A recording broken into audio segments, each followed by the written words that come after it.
Top quality और consistent performance के लिए सिर्फ सिल्वर पंप। टॉप क्वालिटी और कंसिस्टेंट परफॉर्मेंस के लिए सिर्फ सिल्वर पंप, नाम याद रखना। विश्व हिंदू परिषद आणि बजरंग दलाच्या कार्यकर्त्यांकडून या ठिकाणी मुंबई पोलिसांच्या विरोधात आंदोलन होताना पाहायला मिळत आहेत। आपल्या सोबत नायर सर आहेत, या ठिकाणी आपण त्यांच्याशी बोलणार आहोत। राज्यात भाजपचं सरकार असताना विश्व हिंदू परिषद आणि बजरंग दलाच्या कार्यकर्त्यांना हे आंदोलन करण्याची गरज का भासते? मी आधीच सांगितलं, सरकार कोणाची बी असेल, पोलीस गृह मंत्रालय खाली आहे ते पण माहित आहे, पण हे सगळं पोलीस 20 वर्ष 30 वर्ष अगोदरचे ते रिक्रूट झाले, त्यांची मानसिकता ते काँग्रेसची मानसिकता किंवा तुष्टीकरणची मानसिकता आहे। आणि आम्ही सगळं पोलीस डिपार्टमेंटला ब्लेम नाही करत आहे। हे जे पोलीस कर्मचाऱ्यांनी आमच्या लोकांना वर ठार मारलंय, डोके फोडलंय, आमची हेच मागणी आहे, त्याने सस्पेंड करायला लागेल। तर पण एवढ्या मोठ्या संख्येने कार्यकर्ते आलेले आहेत, आता तुम्ही कमिशनर ऑफिसला जाणार आहात, तुम्हाला सोडलं नाही? आम्ही रात्रीला कार्यकर्त्यांना रिक्वेस्ट केलं, 20,000च्या पर्यंत होणार असता आम्ही कार्यकर्त्यांना थांबायला सांगितलं। खरं तर कार्यकर्त्यांना थांबायला सांगितलं। आपल्यासोबत महिला कार्यकर्ते देखील मोठ्या संख्येने या ठिकाणी पाहायला मिळतात, आपण त्यांच्याशी बोलणार आहोत। महिला या ठिकाणी मोठ्या प्रमाणात आंदोलनात उतरलेल्या आहेत। मुंबई पोलिसांच्या विरोधात आंदोलन होतं, भाजपचं सरकार असताना हे आंदोलन करायची गरज आहे। पोलीस प्रशासनचं जर का तुम्ही बघा, ती काँग्रेस राजवट असू देत का ती भाजप प्रणित राहू दे, त्यांचा जो आपल्या हिंदुत्ववादी कार्यकर्त्यांवरचा जो अत्याचार आहे तो कालही नाही थांबला आणि आजही नाही थांबत आहे।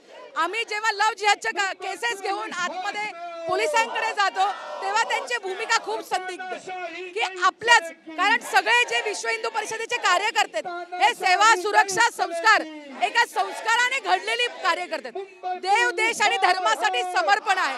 हे कुठलेच पगारी कार्यकर्ते नाहीयेत, हे पूर्ण तन्मन धनाने समर्पित कार्यकर्ते।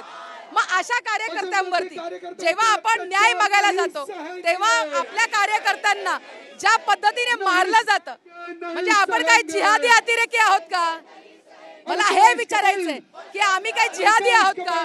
जेव्हा हे सगळे कार्यकर्ते सुसंस्कारित संविधानाने चालणारे कार्यकर्ते, त्यांच्यावरती तुम्ही दंडुका उचलता, त्यांना ICU मध्ये करता, त्यांची डोकी फोडता, पाय फोडता, म्हणजे कुठल्या प्रकारची तुमची मानसिकता? आमची एक 13 वर्षाची मुलगी 4 महिन्यापासून हरवली आहे आणि असे एक केसेस नाही, असे हजारो केसेस आमच्याकडे। तुम्ही जर आम्हाला विचारलं, आमच्याकडे हजारो केसेस आहेत की जे आम्ही पोलिसांकडे दिलेले आहेत, पण त्यांचा शोध तो परिवार 4 महिन्यापासून तो फिरतोय, शेवटी तो विश्व हिंदू परिषदेकडे येतो। जो हारतो त्याला विश्व हिंदू परिषद स्वतःचं संघटन वाढतं, कारण त्याला माहिती आहे की इथे मला न्याय मिळेल।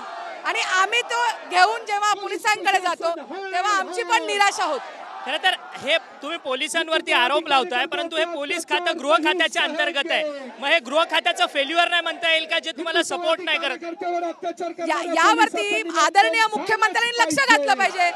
जर गृह खातं त्यांच्या अंतर्गत येते आणि त्याच्यामध्ये पण जर का गटबाजी असेल, जर का ते पण मुख्यमंत्र्यांचं ऐकत नसेल, मग ऐकणार कोणाचं? मग ह्याच्यावरचा अंकुश त्यांनी दिला पाहिजे।